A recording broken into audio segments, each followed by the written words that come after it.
Magandang hapon! Kumusta po? Narito po ulit ang update natin para sa lagay ng ating panahon ngayong hapon po ng May 9, 2025. Sa ngayon po ay wala tayong binabantayan na anumang sama ng panahon sa loob at labas ng ating area of responsibility. Easterlies pa rin o yung mainit na hangin na mula sa Pacific Ocean ang umiiral po ngayon dito sa ating bansa. At sa ating low range forecast, wala pa rin naman pong bagyo na namamataan na tatawid sa ating kalupaan for the next 5 to 7 days, pero nananatili pa rin na may banta ng posibleng pamumuo ng sama ng panahon sa silangan ng ating bansa sa susunod na mga araw at ang development niya ng ating babantayan kung matutuloy po o hindi.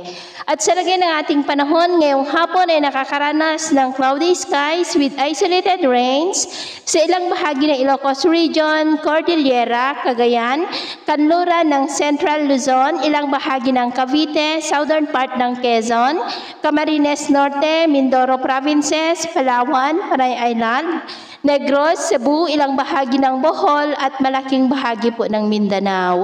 At mamayang gabi may tsansa pa rin ng mga isolated light to heavy rain sa ilang bahagi ng Cagayan, Apayao, Mountain Province, Ilocos Region at may mga isolated rains rin sa ilang bahagi pa ng Palawan, San Jose sa Mindoro, Panay Island, Negros, Cebu, Bohol at malaking bahagi ng Mindanao. Kaya mag-ingat po tayo dahil posible pa rin ang mga banta po ng mga pagbaha at pagguho ng lupa.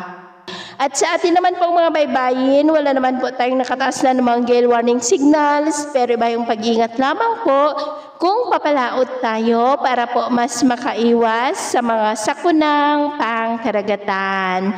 So, yun muna ang latest update natin sa araw na ito. At pumili si James na nagsasabing sa kahit na pagsubok po na darating sa ating buhay, wag po tayong mawawalan ng pag-asa. Thank you and God bless!